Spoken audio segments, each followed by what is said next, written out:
Words of our Divine Mother from the book The Mother, Question and Answers of 1954, Volume 6, page 305, date 8 September 1954.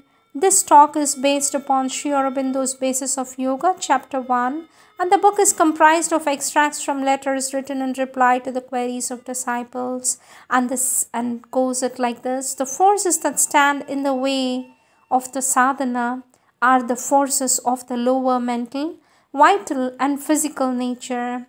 Behind them are the adverse powers of mental, vital and subtle physical worlds. These can be dealt with only after the mind and heart have become one-pointed and concentrated in the single aspiration to the divine. After mother reads this, the child comes up to the mother and says, "Sweet mother, what are the adverse powers of the subtle physical?" For this our divine mother says, "What are the adverse forces? There are as many of them as there are elements in this world. Unless they express themselves physically, we do not see them.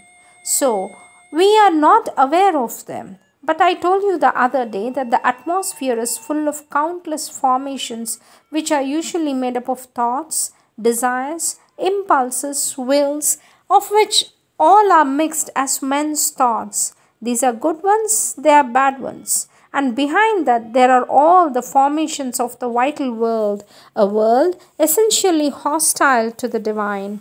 Only the vital in man, under the psychic influence, can change and become a collaborator in the divine work. Otherwise, the vital world is essentially formed of beings hostile to the divine work, and those who open themselves to these hostile forces without any control are naturally under the influence of the adverse forces. So one cannot say what these adverse forces are. It would be easier to say what they are not." And then in page 308, there is a question by a child. When one wants to concentrate, why do all kinds of thoughts come which never came before? And for this our divine mother says, "Perhaps they came, you didn't know it. Perhaps it is because you want to concentrate that you become aware that they are there. It may also happen that there is an element of contradiction in the consciousness, and that when you want to be silent, something says, 'No, I won't be silent.' I think that many of you have an inner contradiction like this. When you have resolved to be good, there is something which would like to push you into being wicked. When you want to be quiet, there is something which pushes you into being agitated. And when you want to be silent, immediately thoughts begin to wander. It is a contradiction inherent in man's nature. It may be this, it may be what I said, that all these thoughts are there, but as you were not paying any attention to them, you were not aware of them.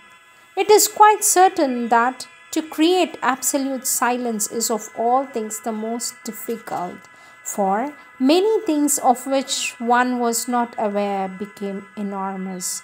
There were all kinds of suggestions, movements, thoughts, formations, which went on as though automatically in the outer consciousness, almost outside the consciousness, and on the frontiers of consciousness.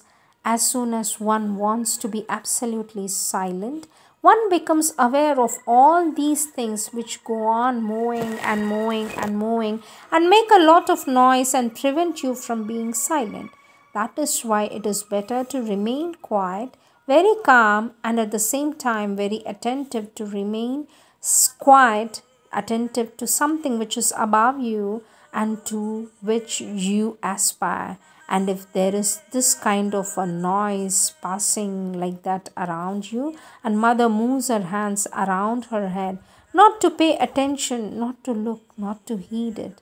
If there are thoughts which go around and round and round like this, and mother gives a gesture, which comes up, which goes, and do not look, do not pay attention, but concentrate upwards in the greater aspiration, which one may even formulate because often It helps the concentration towards the light, the peace, the quietude, towards a kind of inner impassiveness so that the concentration may become strong enough for you not to attend to all that continues to whirl about all around.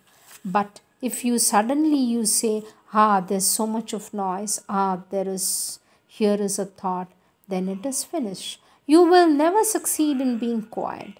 Have you never seen those people trying to stop a quarrel by shouting louder than the ones who are quarreling? Well, it is something like that.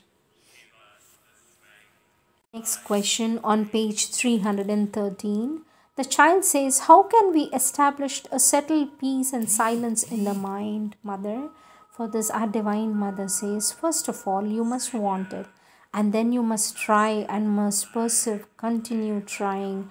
What I've just told you is very good means, yet there are others also. You sit quietly to begin with. Then instead of thinking of 50 things, you begin saying to yourself, peace, peace, peace, calm, peace. You imagine peace and calm. You aspire.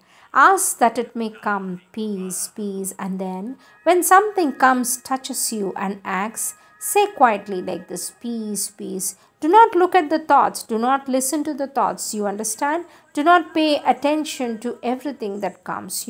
When someone bothers you a great deal and want to get rid of him, you don't listen to him, do you? Good. You turn your head away, gesture, and think of something else. Well, you must do that. When thoughts come, you must not look at them. You must not listen to them. You must not pay any attention to them. And you behave as though that doesn't exist. And you repeated all this. And then how shall I put it? An idiot does who repeats the same thing always. Well, you must do the same thing. You must repeat saying peace, peace, peace. So you try this for a few minutes and then do what you have been told to. Another time you begin again. Sit down and then try. Do this getting up in the morning while going to bed. Do this. If you want to digest your food properly, you can do this before eating. You can't imagine how much this helps. Before everything, peace, peace, peace. It helps you to digest your food properly. And then everything becomes calm. It seems as though all the noises were going far away. And then mother stretches out her arms on both sides, and then one must continue. There comes a time when you no longer need to sit down. No matter what you're doing, no matter what you're saying, it is always peace, peace, peace. Everything remains there. Like this, it doesn't enter, and mother shows a gesture in front of her forehead. It remains like this. And then one is always in a perfect peace after some years. But at the beginning, a very small beginning, 2 or 3 minutes, it's very simple. For something complicated, you must make an effort. And when one makes an effort, one is not quiet. It is difficult to make an effort while remaining quiet. Very simple. Very simple. You must be very simple in these things. It is as though you were learning to call a friend, the divine friend. By the dint of the being called, he comes. Well, make peace, calm your friends, and call them peace, peace. And then the child says, mother, sweet mother, is the seat of understanding in the head? For thus our divine mother says, the faculty of understanding, is that what you're talking about? Whether it is in the head? I have just said the opposite. A few minutes ago, I have said the mental activities are in the mind, and it is only by habit that they are in the head. One can understand from one place or from any place, whatever. One can understand from wherever the seat of consciousness is. These are the divine words of our divine mother. Om Namah Arvindaya Namaha.